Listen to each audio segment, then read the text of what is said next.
Well, so I've just got in from the supermarket actually, and I was touching one of those self-service checkouts, and the guy that was there just before me was coughing on it. He was coughing on it. So his droplets from his air and his cough were going onto that surface, and whatever was in his cough coming out from the droplets in his mouth was going onto that surface, and I touched it. So I'm concerned that there might be viruses or bacteria from him on my hands, and I've been out touching all sorts of dirty things. So on my hands at the moment, I suspect there's viruses, I suspect there's bacteria, fungal spores. So until I've washed them, now I've just got home, because I don't want to bring any diseases from outside into my house, then what I'm going to do, I'm not going to touch my face, I'm not going to touch my eyes or my nose, I'm going to keep my hands separate, and now I'm going to go and wash my hands properly. So I've come to the sink now to wash my hands, and I don't want the water hot and I don't want the water cold, I want it medium. So I'm going to turn that on now. Now the first thing to do is to wet your hands all over thoroughly first, like that. Get your hands wet. And today I'm going to use some liquid soap. Now after you've got your hands wet, you can actually knock that off with your elbow if you want. Get your liquid soap. Now I'm using liquid soap today, but you could equally well use a bar of soap, that's all absolutely fine. And quickly just get it on your hands. And then the first movement I want to show you is that's palm to palm. Cleaning the palms of your hands like that. Nice clean palms. Then the next thing we want to clean is the backs of our hands and the fronts of our hands. So for that we do this. And we interlace our hands like that on that side. And if you've got a wedding ring on like me, just loosen it a bit and wash underneath.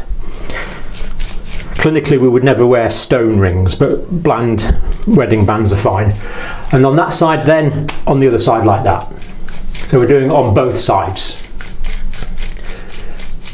Then we want to do it in lace fingers again, but front to front like that. That movement. Now the next one is grip to grip like this. So you want to do it like that, get into all those palms, and that also gets your knuckles into your palms, side to side, and then the other way, like that. Now what a lot of people forget is their thumbs. So one thumb here and a twisting movement like that. Then the other thumb there and a twisting movement like that. Now I want to give our palms and our fingertips a particularly good clean. So now we go round our palms with our fingertips. First on that hand, then on that hand. Then we want to do the wrists, up to the wrists, and again on that side. There we are, so we've done both palms now. Now we can use our elbow, and now we can rinse thoroughly. And this should take not less than 20 seconds really, 20 to 30 seconds. And then when I've finished, we don't want to touch our hands with that dirty tap, so let's knock it off with the elbow. Now I like to use some roll like this. I'm going to get a couple of rolls, a couple of pieces like that, and I'm just going to dry my hands.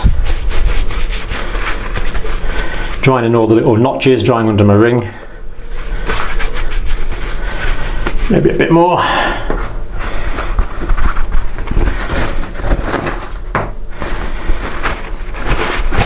And now my hands are very clean. Now if I'm in a public toilet, I've now got a bit of a problem because I need to get out of the public toilet. Or if I have a tap with an old-fashioned twizzly thing, then I could turn that off by putting that on the tap like that, so I'm not re-dirtying my hand. And then if we go over to the door here, if we go over to the door handle, so the door here is closed. What I'm going to do, I'm going to keep that like that, and I'm going to put that on the door handle, because public toilets are notoriously dirty places. I'm going to open the handle like that so I can get out, then I'm going to close that in that hand, and then discard everything into a bin, and then I can leave with clean hands.